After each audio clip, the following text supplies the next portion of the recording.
Tonight on CTV News at 6, sick and sneezing in the schoolyard. A high number of sick kids puts at least 3 Edmonton-area schools on outbreak status. Hospitalizations are rising. We've had a few people in the intensive care unit, and tragically, we've already lost 15 Albertans this year to influenza. Millions of dollars slated for the city's tourism body bumps the property tax rate. You know, whether this amount is right or not is a better discussion in the 4-year cycle. Maybe it's less, to be honest with you. And cold for a cause. Can Man Dan returns to the chilly Edmonton streets in search of charitable donations. Christmas really is a magical time of the year, and I think that everyone should have the privilege of being able to celebrate it.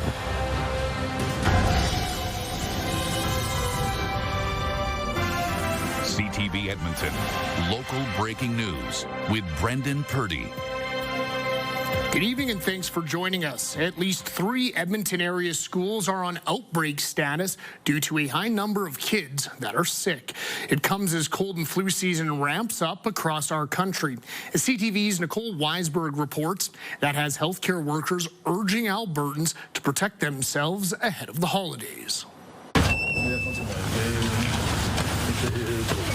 It's that time of year when the weather turns wintry and viruses start to spread. There's increased number of people coming to buy over the counter for cold and flu. At this West End pharmacy, any relief for cold and flu symptoms is popular right now. Not so popular, the flu vaccine. This year is actually very strange compared to other years. It seems that it's only the pharmacist that is kind of like encouraging people to get it this year. This pharmacy manager also says with changes to the COVID immunization campaign this year, people seem unclear about where they can get vaccinated, for what, and whether it's covered. The government pays for your flu shots, and most pharmacists right now, they are accepting walk-ins. Right now, we're below 17%, although, you know, we do know that vaccines continue to roll out slowly, so we do expect that to creep up a little bit. But looking at the distribution of vaccines by week and the current curves, we're actually trending even below last year's record low levels. And last respiratory virus season, Alberta saw a record high number of flu deaths, 237, something Craig Jenny says Albertans should keep in mind as flu cases across Canada and Alberta rapidly rise. Hospitalizations are rising. We've had a few people in the intensive care unit, and tragically, we've already lost 15 Albertans this year to influenza. With at least 3 Edmonton-area schools on outbreak status, this pharmacist says now is the time to protect yourself if you haven't already been hit. Come get your shots before all the parties. Nicole Weisberg, CTV News, Edmonton. Alberta Health Services is warning of a possible measles exposure in Edmonton this week. AHS says a person who was infectious was at the Stollery between 8 p.m. Wednesday and 1:15 yesterday morning. They were at the Walter Mackenzie Health Centre between 11:15 p.m. and 2:30 a.m. on the same days. AHS says anyone who is at either location at these times should self-monitor for symptoms. Police are warning about the release of a convicted sexual offender who'll be living in Edmonton. Police say Larry Maxwell Stanford is being released from jail after a violent sexual offense in Edmonton back in 2017. Stanford has a criminal history that includes an aircraft hijacking and attempted murder. Stanford has a number of court-ordered conditions, including a curfew between 9 p.m. and 6 a.m. Explore Edmonton says its pleased City Council has agreed to give it $11 million more a year moving forward. Now that translates to an extra 0.5% on homeowners' property taxes next year, which are going up 6.9%. As CTV's Jeremy Thompson reports, some councillors question whether tax pain is worth the economic gain. Explore Edmonton began as an economic development body more than 30 years ago. Since 2018, its mandate has expanded, slowly taking over responsibilities from Northlands until that organization folded shortly after the pandemic. Now it runs K-Days, Farm Fair, and the Expo and Convention Centers, all while attracting events and promoting tourism. So we are out in the market, or we're advocating, or we're lobbying, or we're pulling together shared investment partners so that we can attract these major events and conferences for years out. Despite its expanded scope, Explore Edmonton's base budget stayed the same, receiving one-time funding top-ups from Council multiple years in a row. This week, it asked City Council to end the uncertainty to the tune of $11 million a year from 2026 on. I think, whether this amount is right or not is a better discussion in the 4-year cycle. Maybe it's less, to be honest with you. Council eventually approved the funding. The decision adds 0.5% to next year's property tax increase. Mayor Andrew Knack says it's an investment. Most things actually lose money. Transit will never make money. Recreation centers will never make money. Libraries will never make money. Explore Edmonton is one of the things that actually generates a positive economic return for the entire city of Edmonton. Explore Edmonton declined CTV's interview request. Instead, in a statement, VP Arlindo Gomes says Explore Edmonton is proud to be a steward of Edmonton's economy, and we appreciate City Council's confidence in our work, our impact, and our value to Edmonton and its residents. I think it isn't a justifiable expense at a time when we know we need to kickstart our economy. We need to make sure our economy is healthy and thriving. In 2024, the city contributed about $18 million of Explore Edmonton's $90 million budget. Explore claims visitors spent $2.5 billion in Edmonton that same year. Jeremy Thompson, CTV News. The city says work on the southbound low-level bridge is almost complete, though there are still some traffic headaches ahead. The low-level bridge southbound will close to traffic tonight around 8 o'clock and will remain closed over the weekend for rehabilitation work. It's to remove temporary traffic crossovers used during construction. Starting Monday, there will be single-lane closures between 7 a.m. and 3 p.m. so crews can install meridian barriers and paint lines on the road. That will last until next Saturday. The sidewalk on the northbound bridge and shared pathway underneath will remain open. The city says construction is expected to be completed ahead of schedule, with traffic lanes fully restored in the coming weeks. Elections Alberta has approved 4 new recall petitions for MLAs, including the first one for an NDP member. The lone new Democrat on the growing list is Calgary-Beddington's Amanda Chapman. Petitions were also approved for 2 more cabinet ministers, Adriana LaGrange and Tanya Fern. That brings the total of MLAs facing recalls to 18. Organizers of a petition to recall Premier Danielle Smith say that petition has been approved. Elections Alberta hasn't made it official. An Alberta judge says the proposed referendum question about separation would be unconstitutional. In his ruling, Justice Colin Feasby says it goes against charter and treaty rights. The decision comes one day after the province introduced legislation to allow referendum petitions to proceed, regardless of whether they violate the Constitution. Feasby says changing the rules midstream undermines democracy and the administration of justice. An independent MLA attempting to restart Alberta's progressive conservative brand is refusing to be deterred. He says the province's new party name rules are evidence that the UCP is afraid of competition. As CTV's Connor Hogg reports, others say the government shouldn't be able to decide what's in a name. People who have taken it upon themselves to create mass confusion and mass administrative burdens on the electoral process. Justice Minister Mickey Amery says the use of similar words in political party names is similar to disruptions caused by the longest ballot campaign. Amery made the comments yesterday as he explained how Bill 14 would restrict what words can appear in new or rebranded names. That includes no duplication of key words from existing parties or their legacy precursors. Very surprised that they would do something like this, but then again, when you think of each week that's going on in the legislature, the UCP seem to outdo themselves. The Alberta Party's Peter Guthrie says the UCP is afraid of another Conservative movement in the province. The former UCP MLA has been attempting to rename the Alberta Party to the Progressive Conservative Party for months. They're terrified of the fact that with a PC party in the mix, the UCP are relegated to third place. And all of the internal polling that we've seen. The 2 week to compete bill, that is the nature of it. I mean, what they're trying to do is constrain competition so that no one can emerge to take their position. A political consultant we spoke to says a name such as United Conservative or Progressive Conservative speaks directly to its target audience, while Bill 14 could lead to more Wild Rose-style names in the future that aren't as clear to voters. Going from Progressive Conservative to United Conservative is to refresh yourself and reposition yourself, and also to provide an alternative to the party that's already there, which is what the Alberta Party is trying to do. Guthrie says he's not giving up on the Alberta Party and will have more to reveal next week. Connor Hogg, CTV News, Edmonton. A man in Edmonton has pleaded guilty of defrauding the youth soccer team that he coached out of tens of thousands of dollars.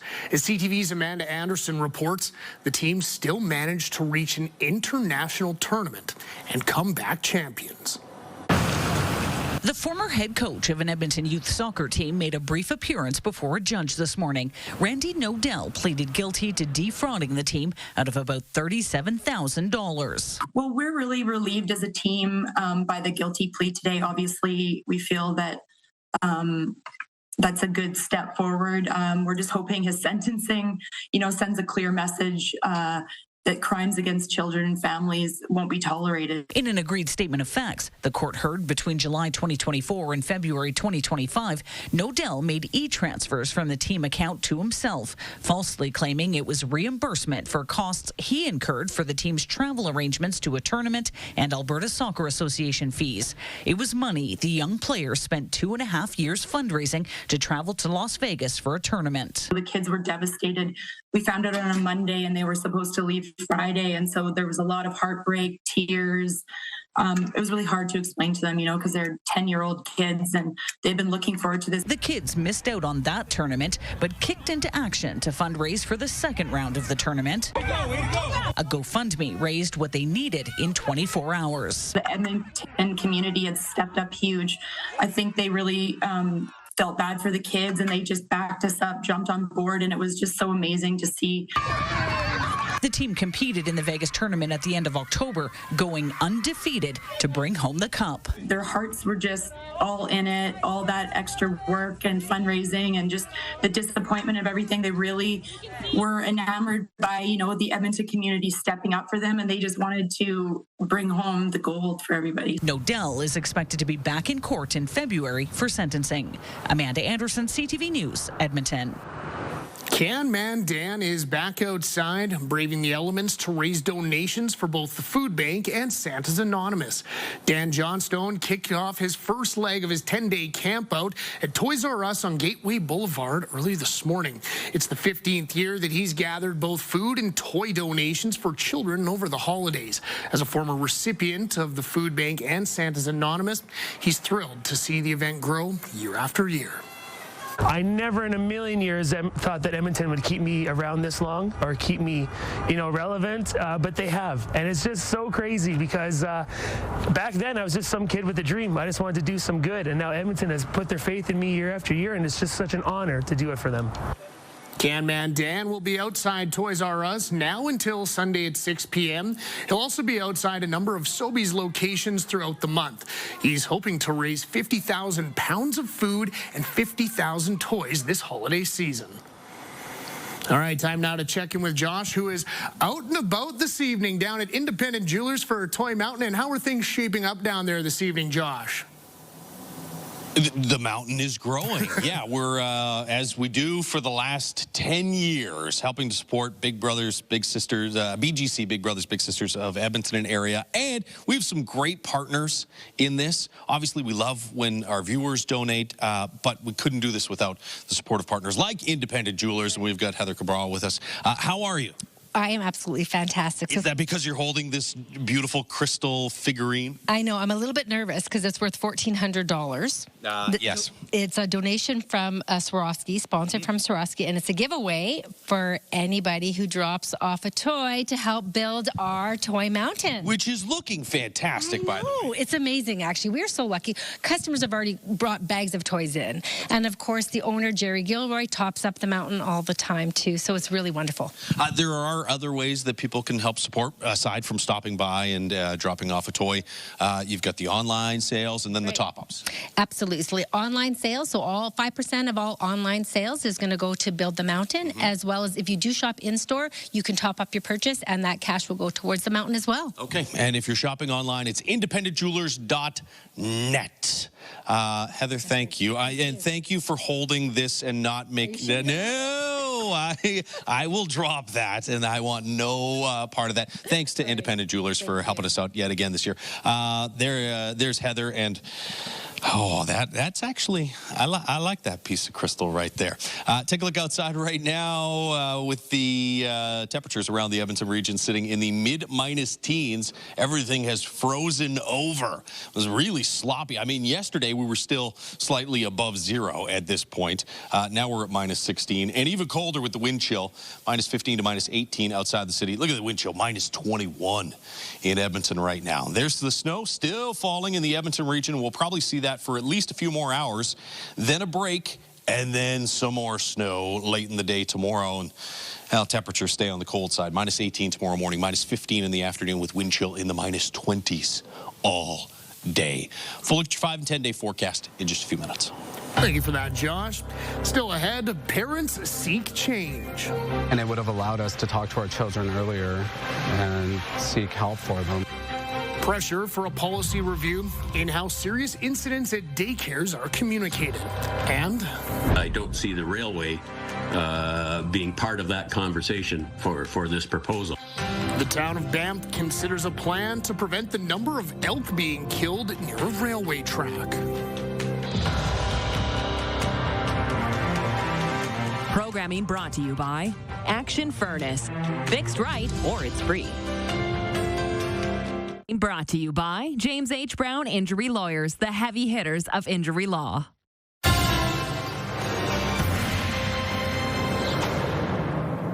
A push is underway to have the province and police review and make changes to policies about how incidents at daycares are reported to parents.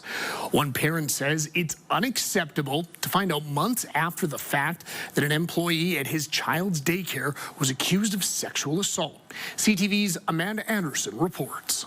It took 82 days from the time that the daycare was first notified by the family until we found out. Thomas Kyle's son was enrolled at Willowbrae Academy, Mill Creek, when allegations an employee sexually assaulted a child were brought to the daycare's attention. Kyle says the daycare only told parents there was a serious incident and referred them to an inspection guideline on the daycare's bulletin board. It referred to there being an inappropriate interaction in a shed and that EPS had laid charges. An inappropriate interaction can really mean a lot of things. That was in mid-June. He, like many parents, had questions that went unanswered until a town hall was held in September. The first thing that came to mind was my child impacted? Court records confirmed what parents told us. 32-year-old Dilpreet Chawla was charged with 3 sexual-related offenses involving a girl. A Freedom of Information request requested by Kyle shows a media release was prepared but never sent. To quote it exactly, since the accused was no longer in the country and parents had been notified by the daycare, that assumption was not true. There was no broader concern for public safety. As a result, the legal threshold for a duty to warn public media release was not met. Kyle believes a public warning would have made a huge difference for parents. And it would have allowed us to talk to our children earlier and seek help for them. All of the procedures were properly followed. A concern was brought forward by a parent. An investigation by police authorities began immediately, as this was a criminal matter, and the individual was removed from their place of employment. Kyle agrees the daycare police and the province followed proper procedures, but says it's time to change policies on how serious incidents at daycares are communicated to parents. Identify what improvements they can make so that Quite frankly, the mother of a child doesn't have to speak up in a packed town hall again. We'll be taking a close look at the Early Learning and Child Care Act and accompanying regulations to see if there's more that we can do. Police have since confirmed Chawla is facing additional charges in relation to a second victim. The Alberta Crown Prosecutor's Office hasn't yet decided if they'll seek extradition, but both the minister and Kyle hope they do. Amanda Anderson, CTV News, Edmonton. Banff is considering thinning out some of its dense forest near a railway track in town to reduce the number of elk being hit and killed by trains. Parks Canada notified the town that elk train collisions are high near commercial properties along Eagle Crescent. It says 42 elk have been killed there since 2004. Council is now considering thinning vegetation to create clearer sight lines for elk and their herds. Some people who live in the community question why the town and not the rail company would front the $20,000 cost needed every 5 years. I don't see the railway being part of that conversation for this proposal, and so as a resident of Banff, I'm concerned that town of Banff money is being used to solve a problem that belongs to the Canadian Pacific Kansas City Railway. Administration hasn't yet approached KPKC about the project. The company says it works with Parks Canada, other stakeholders, and experts to try and mitigate wildlife conflict. An Alberta wildlife photographer captured an incredible image of a rare owl species that doesn't normally live here in Alberta. While it was an exhilarating experience for the photographer, it leaves one wildlife expert a bit worried. CTV's Jacqueline Wilson explains. I think my head almost exploded. It was actually mind-boggling. It was a moment wildlife photographer Brendan Clark will never forget. The first time he saw a barn owl. I was watching a different species of owl. Wasn't even looking in the same direction, but I noticed a couple other birds spook whatever it was that came out. And then as it went over my head, it looked right in my face, and they have very distinct eyes, right? So as soon as I saw it, I knew it was a barn owl. It was insane. A very rare sighting for a park in South Calgary, considering barn owls normally live in southern parts of BC and Ontario and are considered threatened and endangered in those regions, respectively. Wildlife biologist David Bird believes the owl came from our western neighbor. Barn owls are absolutely an amazing species. They've been featured in a lot of classical laboratory studies because of their hearing ability. They have ear holes in their skull that are offset, so that the sound waves from a squeaky mouse, for example, reach one side of the face faster than the other, which means that the owl can quickly triangulate on where the rodent is. They may have epic hearing, but unfortunately they aren't equipped to handle prairie winters or hunt in deep snow. The chances of this poor barn owl making it through the winter in a place like Calgary is very, very slim. It's a sad reality, and hopefully the owl has flown to a warmer place. It makes the moment with Clark even more fleeting. For it to just randomly show up in a park in Alberta was pretty shocking and cool. That was really cool. Clark hopes his luck continues and has his sights set on finding a boreal owl next. Jacqueline Wilson, CTV News, Calgary. Coming up, back in business. The hill's been looking good. We've got the majority of the snow made, and yeah, we are open for business. We'll tell you where you can hit the slopes in and around Edmonton. Cold temperatures rolled in today, and they're sticking around for a while. And there's some more snow in the forecast, especially for late tomorrow. Full look at that and the rest of the weather outlook in just a few minutes. Programming brought to you by Century Casino. 3 great locations: Edmonton, St. Albert, and Century Mile. So let's talk about the difference between cloudy skies and clear skies at night. Which one do you think gives you usually colder temperatures? Clear skies or cloudy skies? Clear, that's right. That's because the clouds are kind of like a blanket for the earth, right? When you go to bed, are you warmer with a blanket or without a blanket? With a blanket. But the blanket's not creating any heat. It's just holding in your body heat. And the clouds do the same thing. They hold in some of that warmer air. Whereas if you have clear skies, that just goes straight out into the upper atmosphere, and we get really, really cold. So especially at this time of year, if you guys were going to take over for me and do my job, on a night when you had cloudy skies, you'd probably forecast warmer temperatures overnight than you would with clear skies, right? Yeah. Okay, good. Yes. Well, you're all higher. These are the grade 5s from? That's right, smart kids out here at Father Leduc. They're miniature meteorologists. And you are? Weather Watchers brought to you by the Alberta Teachers Association. Strong schools equal a strong Alberta.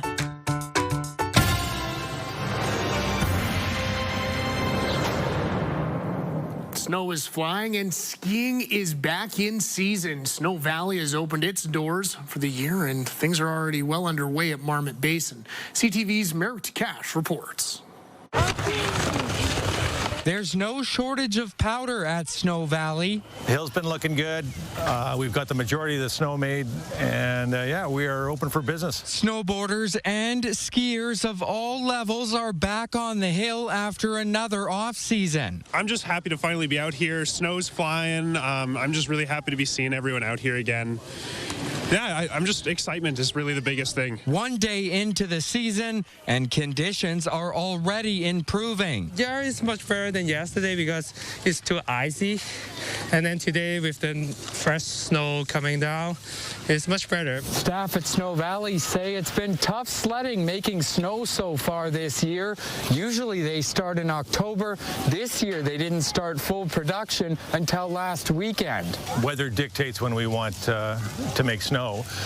This year was super late, and we really didn't get making snow until that mid-November, and we were able to pretty much make it all last weekend. A few hours west of the city, Marmot Basin had its grand opening last Wednesday. 6 of 7 chairlifts are now in operation, with 54 runs open to skiers and boarders. Right now, we've got our avalanche and safety crews working up high in the high terrain in the Knob area, and we've got a few snowcats working up there as well right now. So we're hoping to add more terrain and that last lift in the next few weeks here. Last year, the resort was struggling for fresh snow early in the season. That's not the case this year. And this year, we're seeing a lot more snow up front, so we're pretty happy about that. Back at Snow Valley, there's plenty of snow and good times to go around. Merrick Takash, CTV News, Edmonton. Now, folks, it's awful quiet in the studio tonight, and that's because Josh Clausen is out on location at Independent Jewelers, and I hope you had a safe drive there with all the snow we've gotten over these last 24 hours, Josh. Yeah, and you know what? I mean, not even so much the snow, just the fact that everything was all wet and slushy yesterday, and then the temperatures just went into the tank, and everything froze over underneath all of that snow. So, yes, if you have travel plans to put you on highways over the next couple of days, make sure you pay close attention to road conditions before heading out. It's not going to get any better anytime soon. Take a look outside right now with the River Valley Skycam. It's brought to you by Action Furnace. Fixed rider, it's free. Minus 16. In Edmonton right now, with the snow still coming down. Minus 13 to the south in Red Deer. It's 10 degrees colder than that. Fort McMurray, though, at minus 23 and minus 15 in Grand Prairie. We do have a little bit of a breeze in parts of the province, so wind chill in the mid-minus 20s across most of the north, mid-minus 30s. In high levels, minus 36 wind chill right now. Downtown Edmonton, minus 21. Still some flurries, as we said, in Edmonton, and some heavier snow falling across southern parts of the province. Up in the Peace Country as well, you've got some snow. I think most of that heavier snow stays well to the south of us here in the Edmonton region, but some flurries or light snow continuing through the next few hours. And then after about 10, 11 o'clock tonight, should be just cloudy skies. Coldest air is going to be tied up in northeastern Alberta with that Arctic high pressure system, which will move off to the east-southeast and allow some slightly milder air in for Sunday, Monday. It's not going to be as warm as what we were thinking the last couple of days, though. There's the snow tomorrow afternoon off to the west and northwest of Edmonton. If we get snow, and we will probably see at least some, that most likely will be tomorrow evening. Could be a couple centimeters worth by the end of the night, Saturday and into early Sunday morning. You see that low pressure system moving into northwestern Alberta? That will kick in some milder air For southern Alberta, we thought we might get close to zero Monday, Tuesday, but now it looks like that milder air is going to stay well to the south of us. You can see that light blue zone there off to the west and south of Edmonton. That would be temperatures around 0 to -5 for daytime highs, and it stays well to the south and west. In fact, as we head through tomorrow, or through next week rather, by the middle to the end of next week, we could be in the -20s for daytime highs. -18 tomorrow morning. Still some flurries through this evening, and then that'll taper off overnight. Tonight, cloudy for most of the day tomorrow with a couple centimeters of snow expected to roll through again tomorrow afternoon. Daytime high of -15, but it will feel in the -20s with a bit of a breeze most of the day. -10, light wind and cloudy on Sunday. Another chance of some snow late Monday and possibly Wednesday as well. There's the warm-up. -10 and -11 for daytime highs Sunday and Monday. That's as warm as it gets between now and the end of next week. And conservatively, I'm going to go with -15 to 17 for next week. But there is a chance that it is much colder than that and somewhere in the -20 to -23 range for highs, not just for overnight lows. So cold air is here now, and it looks like it's here to stay. In fact, some of the modeling indicating we might be stuck in this deep freeze right through to Christmas, if not longer. It was a warm month of November and a warm first few days of December, but that is all now in the rearview mirror. Again, we're at Independent Jewelers. If you'd like to purchase online, 5% of your purchase goes towards CTV's Toy Mountain. It's independentjewelers.net, or you can stop by over the next few days and drop off a gift for BGC, Big Brothers Big Sisters of Edmonton-area. Thanks for that, Josh. Still ahead, the path to the World Cup. With that group, I think their chances are actually quite good. Canada's opponents and what fans think. Plus, if the government decides to change tact, it's actually going to have to explain why. What matters most to Canadians when it comes to new fighter jets. Programming brought to you by James H. Brown Injury Lawyers, the heavy hitters of injury law. Help us build a mountain of toys. Donate today at ctvedmonton.ca.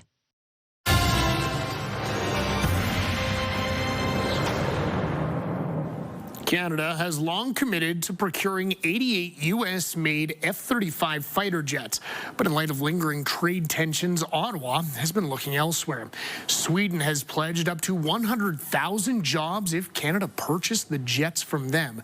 But it appears that jobs aren't the most important factor for Canadians. CTV's Rachel Aiello has the details. As the Canadian government contemplates following through on its procurement of Lockheed Martin's F-35s or diversifying the Air Force's fleet by also acquiring Swedish company Saab's Gripen E fighters, a nano survey about procurement priorities is shedding new light on what Canadians think is most important. 40% said having the fighter jet that is the best solution. 28% said picking the jet that generates the most Canadian jobs. 18% said defense cooperation with Europe was the most important factor. Double the number of Canadians who said cooperation with the U.S. was key. And just 2% of those surveyed said the government should pick the lowest cost option. What this shows is that if the government decides to change tact, it's actually going to have to explain why. A recently leaked procurement document revealed the F-35 scored higher than the Gripen across a range of military and technical performance categories. In your report and recommendations to the Prime Minister in this review, did you let him know that the F-35 beat the Gripen by a mile? The review continues, and it will continue until it's complete. And I am quite sure that the kinds of metrics you're alluding to and referring to will find their way into the final report. Experts say while the F-35 may be the better choice to maintain interoperability with the Americans, a diversified fleet compatible with more countries could also be to Canada's advantage. Even as critics suggest Saab's pledge to create 10,000 jobs in Canada is unrealistic. There is no single best jet. It depends on the missions. The defense minister hasn't committed to a deadline for when the government will decide what fighter jets will make up the fleet, replacing Canada's aging CF-18s. Rachel Aiello, CTV News, Ottawa. Well, the wait is finally over as the 2026 FIFA World Cup draw went this afternoon in Washington, D.C. CTV's Paul Hollingsworth has more on who Canada will play against in this summer's tournament. 48 teams, 12 groups of 4. Switzerland and Qatar will battle Canada in Group B. The fourth team in Canada's group will be determined based on the winner of an upcoming pre-World Cup playoff. Between Italy, Northern Ireland, Wales, Bosnia and Herzegovina. As a host country, Canada automatically qualified for the World Cup and are ranked 27th in the world. With the complexion of their group competition taking shape, Canada now looks ahead to the World Cup, hoping to win a tournament game for the first time ever, and it won't be easy.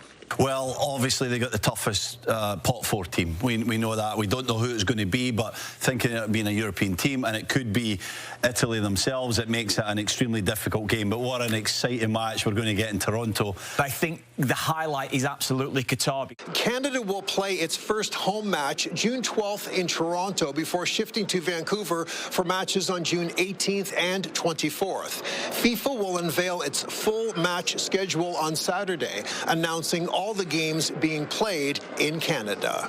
Paul Hollingsworth, CTV News, Washington. A small group of soccer diehards gathered in St. Albert to watch the draw.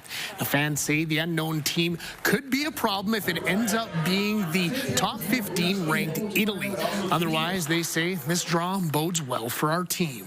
With that group, I think their chances are actually quite good to get out of the group.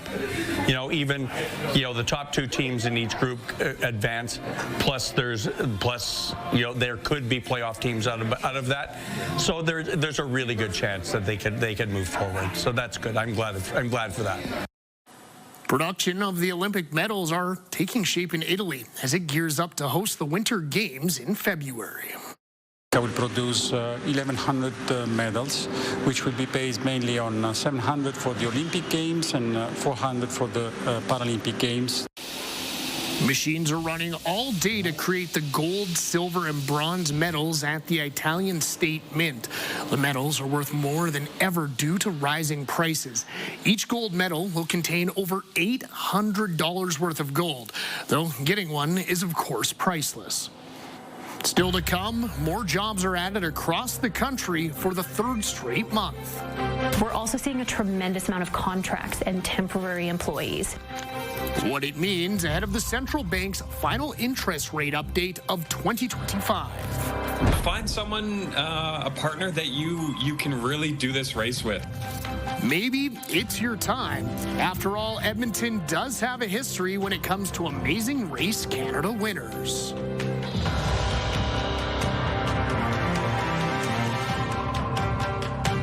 Help us build a mountain of toys. Donate today at ctvedmonton.ca.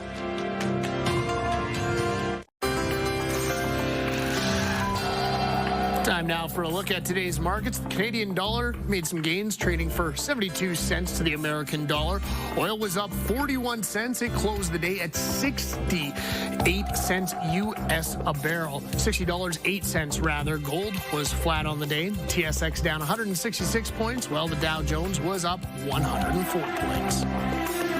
Stats Canada says job numbers in November were stronger than expected, thanks to growth in a few key sectors. CTV's Tim Brooke has more on the data and what it means for Alberta. Canada's labor market is showing some signs of life. We had a much stronger jobs report than we were expecting and starting to be a bit of a trend. We see unemployment rate coming down, and it really is being led by Alberta. There's reason for optimism nationally, especially here in Alberta, where that unemployment rate fell 1.3% and jobs were added to a stabilizing market. Jobs like the one Michael Merritt starts Monday. There was a lot of silence for a while. while, and then now I get about a rejection a day from something that I can't even remember if I applied to it a month ago. Merritt's 3-month job search was far from fun, though he says he now knows work is out there. You just have to persevere. It's not fun and it's quite demoralising, but I suppose the more job applications you put in, the more response you're going to get out. Things are looking up, helped by gains in industries like healthcare and accommodation. Even Alberta's much publicized youth unemployment rate is creeping back down to the national average. And it was a perfect storm for youth because you had, a surge of migration to Alberta, very, very much focused on young people coming to the province. And they were competing over few jobs. We're also seeing a tremendous amount of contracts and temporary employees because there's less risk for an organization to go that route versus hiring someone full-time permanently and then needing to lay them off in 3-6 months down the way. For now, thanks to recent gains, Canadian economists are almost unanimously predicting the central bank will hold its benchmark rates next week. Tim Brooke, CTV News, Calgary. Netflix has agreed with Warner Bros. Discovery to buy the Hollywood giant studio and streaming business in a deal valued at nearly $83 billion US. The merger brings two of the industry's biggest players in film and TV under one roof. Beyond its namesake television and film division, Warner also owns HBO Max and DC Studios. Hollywood insiders say the deal is shaking the industry to its core. They say the sheer amount of influence the combined company will wield could doom movie theaters. Many of the biggest moneymakers of the year, including Sinners, Superman, One Battle After Another, Weapons, those are all Warner Brothers movies. F1. I just don't understand how movie theaters who are already kind of stuck for content are gonna be able to withstand this. Netflix says it'll build on Warner Bros. Strengths, including theater film releases. With 4 of the last 5 winners of the Amazing Race Canada linked right here in Edmonton, it's worth taking your shot at the upcoming season. Amazing Race Canada is currently casting for Season 12 of the ever-popular travel and challenge competition. The key to victory, according to those doing the casting, is compatibility with the partner that you choose to run the race with. Find someone, a partner that you can really do this race with. Someone who's going to help you through the highs and the lows of the race, and also remind you to have fun along the way. So bring that competitive energy, and hopefully we'll get another team from Edmonton winning this year. Casting closes Monday, December 15th, so there's still time to get your tape in. You can find out more at ctv.ca/The Amazing Race Canada. Still ahead, toddlers in high tops. Good job, Blake! The Tiny T-Birds face off on the court.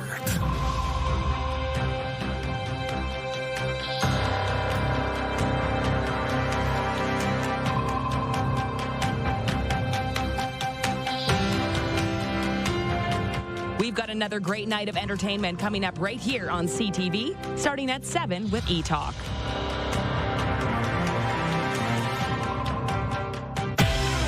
Monday in your morning, people do it for vaccines, for heavy metals, even diets. But is a detox ever necessary? Plus, the surprising research regarding ditching your digital devices. We'll see what it says. Your Morning Edmonton.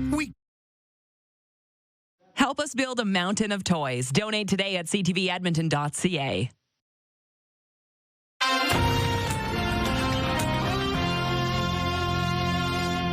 The Ross Shepherd T-Birds opened their annual basketball tournament today.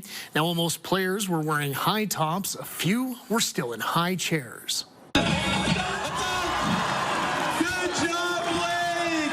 The 32nd annual Totem Hoop Classic opened with skills from the Tiny T-Birds. The young children of teachers and coaches at the high school faced off on the court. Organizers say the Tiny T-Bird opener started years ago to try and have kids aged 2 to 5 play by the rules, but it never works out that way. The kids and the crowd looked like they were loving the excitement. So I teach at Ross Shep, and we have the T-Birds Classic every year in December, and my kids get to participate. They get a little shirt with their name on it. The basketball tournament runs right through the weekend. Well, if that isn't the perfect dose of cuteness to wrap up the show, that is it from us tonight. Thank you so much for stopping by. Josh and I will be back with you later on at 11:30 tonight to wrap up the week. Until then, take care and bye for now.